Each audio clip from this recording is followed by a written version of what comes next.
El Zoológico, en Del Plata, la radio de la verdad. No es la música del golpe, pero el que te da el golpe, el que te da el puñetazo te noquea, con sus columnas, es el señor Alejandro Díaz. Enamorado de las herramientas. ¿Por qué lo digo? Porque si vos revisás, vamos a tomar desde un gobierno... Ah, yo creía que ibas a hablar de una ferretería, ¿no? No voy a hablar de ferretería. Los gobiernos en líneas generales, y vamos a analizar rápidamente desde la dictadura para acá, los planes de gobierno eran algunos un poco mejor, algunos un poco peor, pero siempre con una herramienta. Y lo peor que se puede hacer en economía es que vos te enamores de una herramienta. Porque en realidad no es el modelo. Cuando vos hablas de un modelo, se habla de diferentes variables. Uh-huh. El dólar por un lado, el laburo por el otro, la industria nacional, el campo. O sea, tenés un montón de escenarios en los que vos te tenés que desarrollar. Ahora, hagámoslo rápidamente, digo. En la dictadura cívico-militar fue donde se implementó la tablita Martínez de Hoz. Y estaban atados a la tablita Martínez de Hoz con la apertura de las importaciones. Porque muchos de los que nos escuchan son muy jóvenes, pero había una publicidad donde te mostraba un montón de sillas. Y las sillas nacionales eran una porquería donde el protagonista se caía de culo. Pero decían, había un montón, cuando nosotros abramos la economía, va a haber un montón de sillas para elegir. Uh-huh. Lo que no te contaban era que la inundación de material importado te terminaba destruyendo la industria. Pero me quiero centrar en eso. Había una tablita que era la del dólar, algo parecido a lo que pasa ahora. Uh-huh. En el gobierno de Alfonsín, bueno, heredan esa deuda importante, porque ahí es donde se empieza a disparar la deuda externa argentina.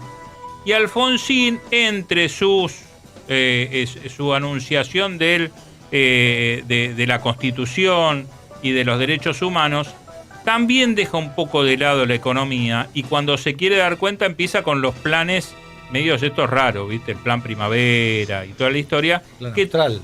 Claro, que también terminan siendo un corset, porque no se hablaba en general de todos estos elementos de los que yo hablé al comienzo, desde la industria hasta el empleo y las exportaciones, por ejemplo. En el gobierno de Menem fue la convertibilidad. Y yo siempre hice una figura. La convertibilidad fue poner al dólar, encerrarlo en una caja, tirarlo a 500 metros de profundidad y se guardaron la llave. Nadie tenía la llave para ir a buscar esa caja y ver cómo se desataba.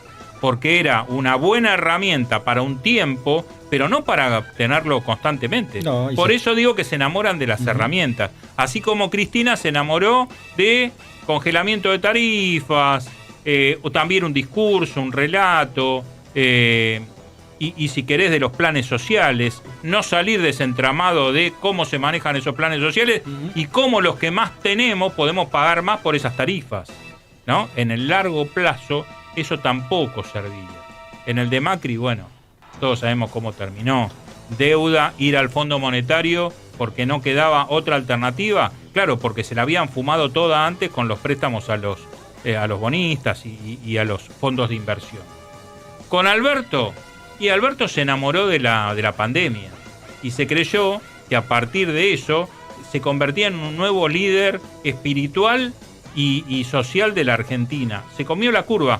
Un tipo que no podría haber sido más que el presidente de un consorcio, se creyó que podía manejar el país. Y a partir de ahí hizo los desaguisados que hizo, más allá de la pelea con Cristina y un gobierno con muchas internas. Pero su plan de gobierno no trascendió más allá de la cuarentena.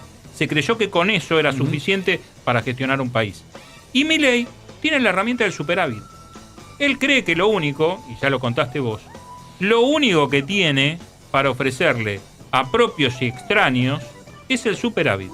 Cree que con eso solo es suficiente para que la Argentina salga adelante. Y se está olvidando de la gente.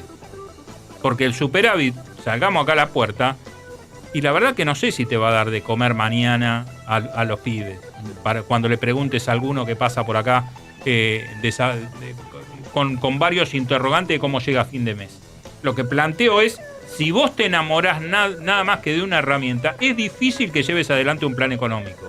Porque con eso solo, vos no arreglás un coche nada más que con una tenaza o con una pinza. Necesitas de otras herramientas para que te vaya bien. Sobre todo en una economía como la Argentina. Viste que muchas veces se dice, bueno, ¿cómo se analiza la economía del mundo? Bueno, tenés que analizar los distintos modelos económicos, la de Japón y la de Argentina, porque son casos extraños.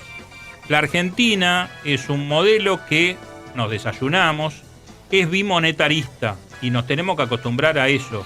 A diferencia de Brasil, que quizás es el espejo donde nos podemos reflejar, Brasil, vos preguntás por el dólar y te preguntan qué es, porque no transan con el dólar. Tienen una moneda que es fuerte. La Argentina, mal que nos pese, tiene una economía bimonetaria. El dólar es casi esencial para nosotros y justamente lo que no producimos.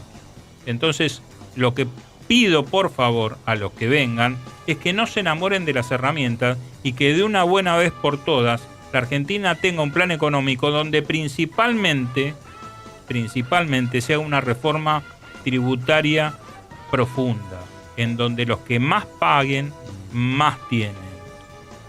O los que más tienen, más paguen. Te doy un solo detalle. Mira, hay un plan que es el de ganancias. Un proyecto que estuvo dando vuelta por ahí, en el que todos podamos deducir ganancias de todo lo que compremos. ¿Qué generás con eso? Que la economía se blanquee. Si yo puedo deducir desde la compra del celular, que tiene una factura, hasta lo que compro en el almacén o en la verdulería, y me emitan una factura, eso va a hacer que todo el mundo blanquee lo que está cobrando. Y no es más impuesto, al contrario, hasta podrías bajar el IVA con eso. Pero es nada más que un poquitito, una idea chiquitita que podrían implementar, en la cual todos paguemos un poquito más, que en definitiva vamos a terminar pagando menos, porque va a ser para beneficio de todos. Te lo dice Alejandro Di Biasi hoy con un bisturí, ¿eh? El Zoológico, en Del Plata, la radio de la verdad.